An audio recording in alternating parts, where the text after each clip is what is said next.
행복하자 아프더라도 시리즈 세 번째 설교입니다. 오늘 설교 본문은 구약성경 창세기 33장 1절부터 4절 말씀입니다. 구약성경 창세기 33장 1절부터 4절 말씀까지 봉독합니다.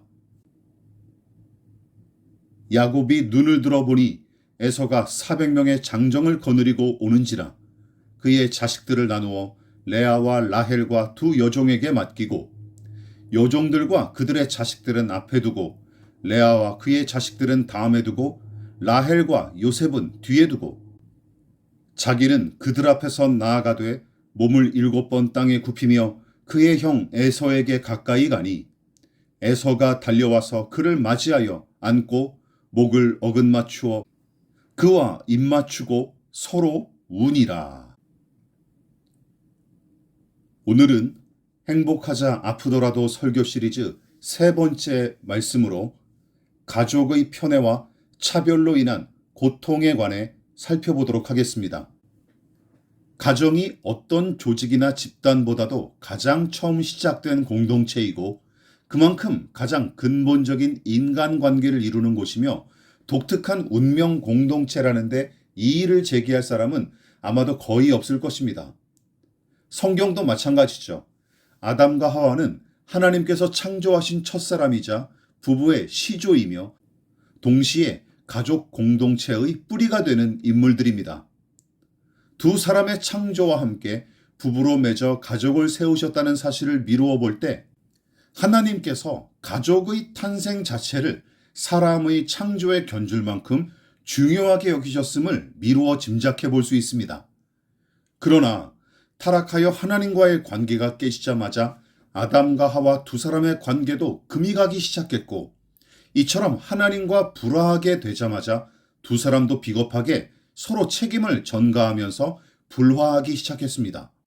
하나님과의 관계가 사람과의 관계에도 직접적으로 영향을 미친다는 성경적인 원리와 교훈을 여실히 보여주는 대표적인 사건이죠. 사람이 타락하여 각자 은혜로 얻은 창조의 아름다움과 권세를 잃어버리자마자 부부관계도 망가지고 변질했습니다. 게다가 해산의 쑥으로 낳은 가인과 아벨 두 아들을 통해 타락했을 때 보여준 부모의 불화와 갈등을 고스란히 이어받아 형이 아우를 돌로 쳐 죽이는 끔찍한 일이 벌어졌죠. 이처럼 성경에 등장하는 최초의 유혹자인 마귀가 뱀의 모양으로 나타나 한 인간을 타락하게 한 데서 그치지 않은 것을 보십시오. 한 몸을 이루어 연합한 부부의 관계를 뭉개버리고 형제 간의 우애를 산산조각 내버렸습니다. 한마디로 사람을 그리고 가정을 파괴하고 말았죠. 왜 그렇습니까?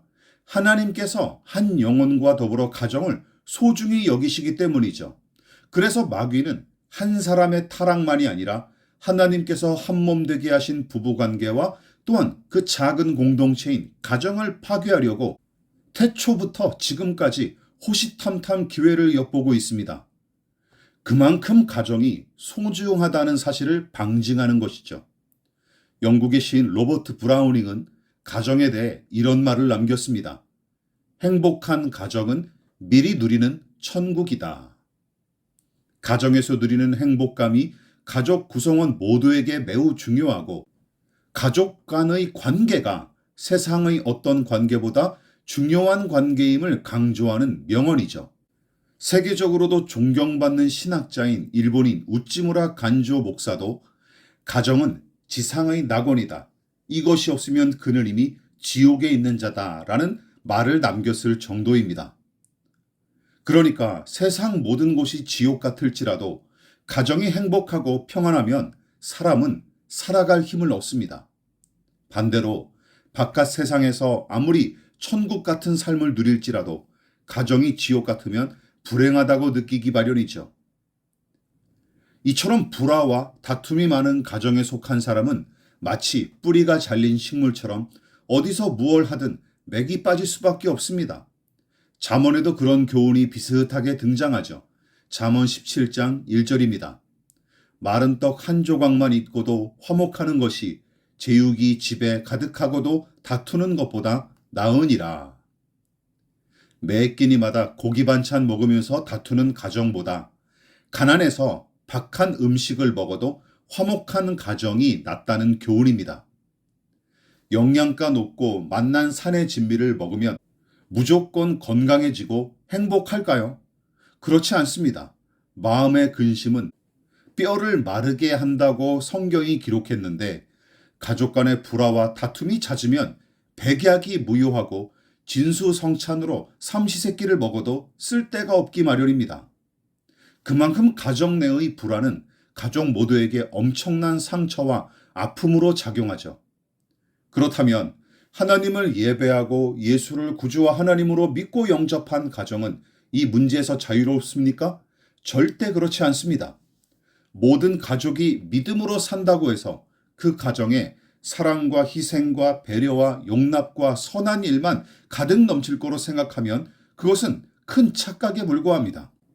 게다가 신자와 불신자를 막론하고 우리 주변에 본받을 만한 가정이 별로 없다는 게 현실 아닙니까? 더군다나 신앙생활하는 신자의 가정마저 세상 사람들과 별반 다르지 않은 모습으로 혹은 그보다 더 심각한 문제로 티격태격하는 모습을 손쉽게 찾아볼 수 있지 않습니까? 하나님의 형상과 예수님의 성품을 닮은 가정, 하나님 나라의 위대함과 아름다움을 담은 가정을 찾아보기가 너무나 어려운 게 현실입니다. 게다가 믿음의 가정임을 증명한답시고 내세우는 게 기껏해야 부모의 재산과 자녀의 성적이죠.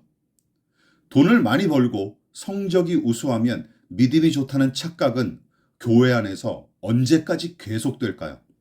그런데 성경에 등장하는 가정 중에도 본받을 만한 믿음의 가정을 거의 찾아볼 수가 없습니다. 본문에 기록된 쌍둥이 형제 에서와 야곱의 관계도 마찬가지죠. 아버지와 형에게 사기를 친 동생 요셉과 그런 동생을 증오하여 죽이려는 형 에서의 이야기는 웬만한 막장 드라마를 능가합니다. 창세기 27장 41절입니다. 그의 아버지가 야곱에게 축복한 그 축복으로 말미암아 에서가 야곱을 미워하여 심중에 이르기를 아버지를 곡할 때가 가까웠은즉 내가 내 아우 야곱을 죽이리라 하였더니. 에서가 농담으로 한 이야기일까요? 아닙니다. 두 아들의 어머니인 리브가가 맏아들의 증오를 절감하고 둘째 야곱을 오빠 라반의 집으로 달아나도록 조치했을 정도였어요. 자, 왜 이 지경까지 이르렀습니까? 하나님께서 예정하신 일이라고 신자들은 쉽게 단정짓지 마십시오. 두 아들 사이에서 일어난 불화와 갈등은 당사자들보다 부모인 이삭과 리브가의 책임이 더 큽니다. 무슨 이야기가 있습니까? 이삭이 나이 40에 리브가와 결혼했는데 리브가가 20년 동안이나 임신하지 못하다가 이삭의 나이 60에 드디어 쌍둥이 아들을 낳게 되죠. 얼마나 귀한 아들입니까? 그런데 문제가 생기기 시작했습니다.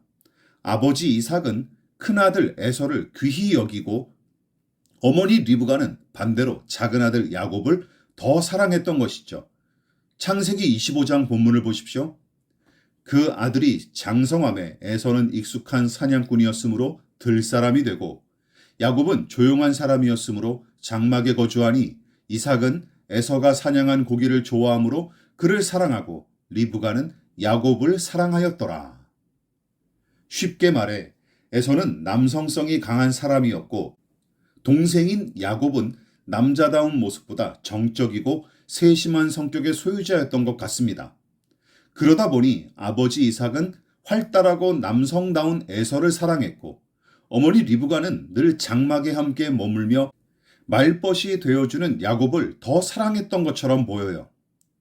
물론 부모도 연약하고 흠이 있는 인간이기 때문에 더 사랑하고 덜 사랑하는 자식이 있을 법도 하죠.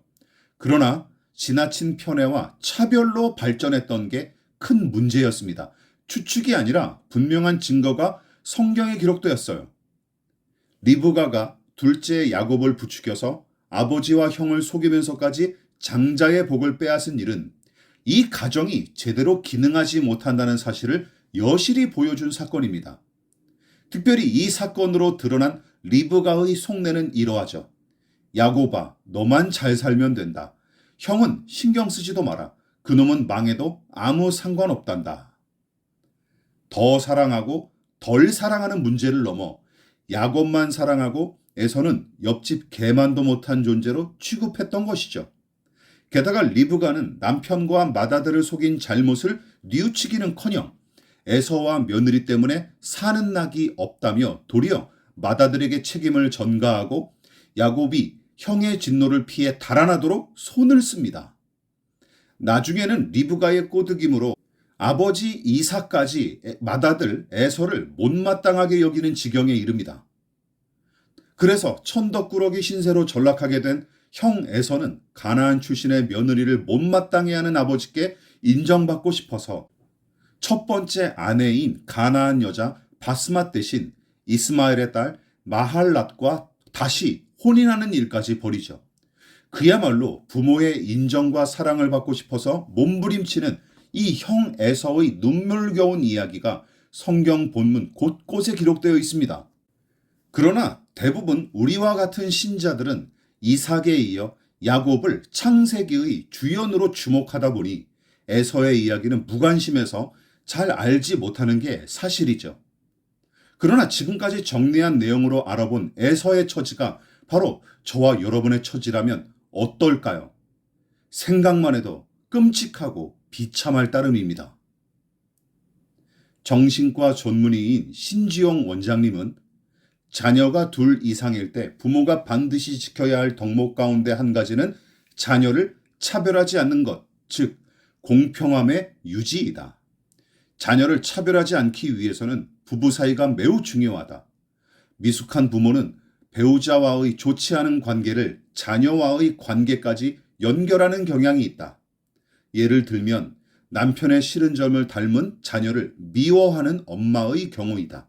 이런 경우에는 아이가 많은 상처를 받게 될 것이다 하고 지적했습니다. 이삭의 가정은 방금 언급한 미숙한 부모의 차별과 편애, 그로 인해 발생하는 극심한 불화와 대립을 아주 고스란히 보여주죠. 이기적이고 몰지각한 남편의 모습을 닮은 자식이 꼴보기 싫었던 아내. 반대로 하이에나처럼 매번 시비 거는 아내의 모습을 쏙 빼닮은 자식이 짜증나는 남편. 상하고 깨진 부부관계의 뿌리에서 편애와 차별의 쓴 열매가 맺어지는 것은 지극히 당연한 일입니다.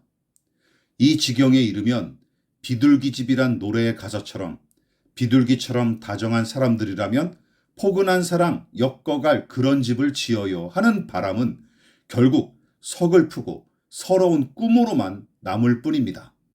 따라서 자녀 간의 불화는 대개 부부 관계의 문제가 원인이고 부부의 문제가 자녀를 향한 편애와 차별로 이어지기 마련이라는 것이죠. 존 메가더 목사님도 자녀가 부모에게 분노하는 원인을 세 가지로 소개했는데 바로 자녀에 대한 차별 대우, 과도한 기대, 마지막으로 무관심임을 지적했습니다. 부모인 이삭과 리브가는 좀 더 성숙한 인격과 믿음으로 자녀를 양육했어야 했는데 환갑을 훌쩍 넘겼을 나이에도 불구하고 신앙과 인격 모두 미숙했던 탓에 보통 사람의 생리대로 부부관계와 자녀 양육을 이어온 게 틀림없습니다. 이처럼 리브가가 야곱을 편애하고 에서를 무시했던 심리학적 이유는 에서가 마음에 들지 않는 남편의 성향을 많이 닮았기 때문이고 동시에 제 마음에 들도록 조용히 순종하는 야곱을 더 사랑해서라고 진단할 수 있습니다. 또한 부모가 에서와 야곱 두 형제를 각자 편애했을 뿐만 아니라 동생 야곱에게 더 각별한 애정을 쏟고 에서는 등한시한 또 한 가지 원인은 놀랍게도 신앙적인 이유 때문이었을 거로 추측합니다. 이삭과 리브가가 20여 년 만에 쌍둥이를 임신했지만 뱃속에서부터 두 형제가 싸우는 통에 리브가가 고통스러워서 하나님께 기도했더니 하나님께서 그녀에게 이렇게 응답하셨죠. 창세기 25장 23절입니다. 여호와께서 그에게 이르시되 두 국민이 내 태중에 있구나. 두 민족이 내 복중에서부터 나누이리라. 이 족속이 저 족속보다 강하겠고 큰 자가 어린 자를 섬기리라 하셨더라. 무슨 뜻입니까? 에서와 야곱 두 형제가 지금 뱃속에서부터 서로 으르렁대듯이 나중에 커서도 계속 불화하고 결국에는 나뉘게 될 거라고 하신 말씀이죠. 거기 더하여 동생이 형보다 더 대접받고 강하게 될 거라 예언하셨습니다. 약하고 낮은 데 에서가 있을 테고 야곱이 강하고 높은 데 있으리라는 예언의 말씀이죠. 그렇다면 어머니 리브가는 이 예언을 듣고 무슨 생각을 했을까요? 형으로 태어날 아이는 작고 낮은 데 있겠구나 하고 생각했을 테고 반대로 동생으로 태어날 아이는 크고 높은 위치에 서겠구나 하는 정도로만 생각했으면 그나마 다행이죠. 문제는 리브가와 야곱이 두 형제를 향한 이 예언을 차별과 편애의 근거로 삼은 게 틀림없습니다. 이것이 말씀을 잘못 이해하고 해석한 데서 따르는 비극 중 하나죠. 우리가 믿고 따르는 성경적 가치관은 무엇인지 생각해 보시기 바랍니다. 작고 낮으면 천하고 무가치한 것입니까? 크고 높아야 귀하고 가치 있는 것입니까? 그게 바로 하나님의 뜻과 성경의 정신에 반하는 세속적 사고방식이죠. 이삭과 리브가 부부, 특히 리브가가 야곱에 대해서는 하나님이 금수저를 물게 나오신 아이라고 여겨 아꼈고 에서는 뱃속에서부터 하나님이 외면하신 놈이라 별 볼 일 없는 자식으로 생각했던 것 같습니다. 막장 드라마 같은 이 가정의 커다란 갈등은 이삭과 리브가 두 사람이 자녀를 향해 저지른 편애와 차별에서부터 비롯된 것이죠. 즉, 자기 마음에 드는 자식만 사랑하는 이기적이고 계산적인 가치관에 사로잡혀 편애를 저질렀습니다. 또한 두 자녀의 귀천을 하나님이 다 정해 놓으셨다는 단순 무식한 신앙관을 빌미로 차별을 정당화했죠. 낮고 작은 자리에 설 에서의 인생이 천하고 무가치하다고 말씀하신 게 아니지 않습니까? 그런데 리브가와 이삭은 이 예언을 미련하게 해석해서 에서보다 야곱을 더 사랑하고 귀하게 여겼던 것이죠. 그러니까 미성숙한 신앙도 차별과 편애를 부추긴 원흉으로 작용했던 것입니다.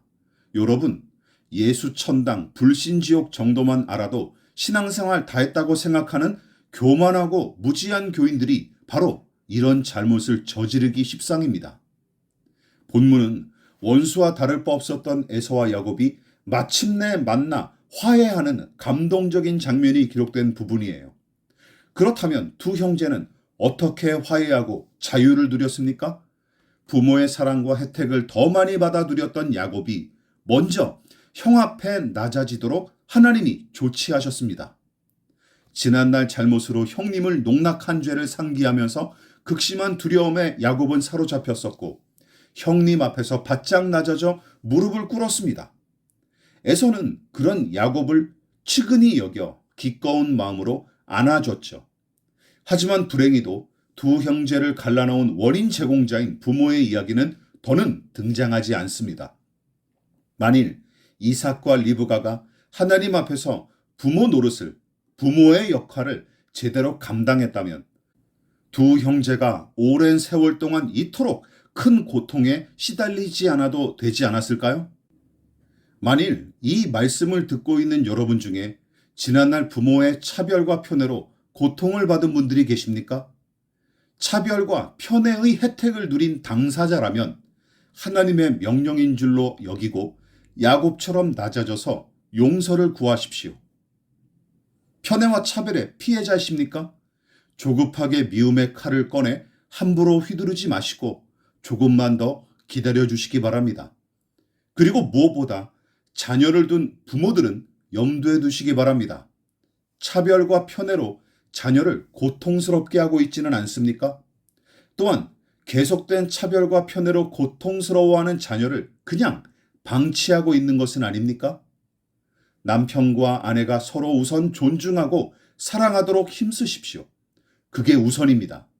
그리고 부모답게 마음에 들지 않는 자식의 성품과 행동까지 용납하고 경박한 사고방식과 미련한 신앙 수준에 머물러 우리 아이들을 외모로 판단하지 마십시오. 그리스도인 부부라면 하나님 아버지의 모습을 닮아야 하지 않겠습니까? 그러므로 부모랍시고 유세 부리지 마십시다. 자녀가 어릴수록 가정의 행복과 평안의 책임은 대부분 부모에게 달려 있습니다. 하나님께서 귀하고 아름답게 세우신 가정인데 차별과 편애를 부추기는 사탄의 유혹에 속절없이 무너지도록 여러분은 방치하고 계실 텐입니까? 한국 사회에 만연한 성공지상주의와 황금만능주의의 뿌리는 결국 가정에서부터 비롯된 것입니다. 가족과 친구마저 쓰러뜨려야 할 적으로 간주하면서 차별과 편애를 당연한 보상으로 여기는 현실은 비정상적입니다. 그리고 하나님께서 기대하신 가정의 모습도 전혀 아니죠. 가정은 군대나 학원이 아니고 마음에 드는 사람을 뽑아 쓰는 회사도 아닙니다. 모자라고 미숙한 자식 때문에 속 터지는 부모가 있다면 당신도 모자라고 미숙한 부모에 불과하다는 사실을 염두에 두십시오. 무엇보다 한없이 망가지고 더럽기짝이 없는 우리를 당신의 자녀로 부르신 아버지 하나님을 생각해 보시기를 부탁드립니다. 어줍지 않은 자격 조건 따위로 차별하거나 편애하지 않으시는 우리 아버지, 누구든지 안아주실 수 있는 그 넉넉한 품 안에서 조건 없이 사랑받고 용납받는 은혜를 경험할 수 있는 저와 여러분 되시기를 진심으로 축원을 드립니다. 그리고 아버지 하나님의 사랑과 긍휼을 우리의 가정과 자녀를 향해 펼쳐 나아갈 수 있는 저와 여러분 되시기를, 그런 가정과 교회를 세워가기를 진심으로 부탁드립니다. 기도하겠습니다. 하나님, 우리는 누군가에게 상처를 받은 피해자임과 동시에 알게 모르게 누군가를 힘들게 한 가해자임을 고백합니다. 또한 어릴 때는 부모님의 바람과 기대에 부응하기보다는 도리어 내 권리와 자유를 주장하면서 부모님께 상처를 주기 일쑤였고, 어느덧 나이가 들어 내 아이들의 부모 노릇을 시작하면서부터는 서툰 양육 방식을 감추기 위해 강압과 폭력을 일삼았습니다. 하나님, 우리를 불쌍히 여겨 주시옵소서. 그리고 하나님 아버지의 성품을 닮은 부모, 하나님 사랑과 이웃 사랑의 정신을 먼저 내 자녀에게, 내 남편과 아내에게 실천하는 부모와 부부가 되게 하옵소서. 무엇보다 이삭과 야곱처럼 더 사랑하고 덜 사랑하는 정도를 넘어 성적과 학교와 직장과 연봉과 사회적 지위는 물론이고 심지어 신앙의 유무와 그 여부로 자녀를 휩싸리 차별하고 편애하는 작태를 경계하게 하옵소서. 하나님께서 우리의 어떠함과 상관없이 우리를 당신의 자녀로 삼으시고 그저 사랑하셨던 것처럼 하나님께서 우리에게 맡기신 아이들을 그저 사랑하고 소중히 여기는 부모가 되게 하옵소서. 우리의 가정과 교회가 그 역할을 온전히 감당하도록 도와주시옵소서. 누구든지 차별하지 않으시고 기꺼이 사랑하셨던 예수님의 이름으로 기도합니다. 아멘.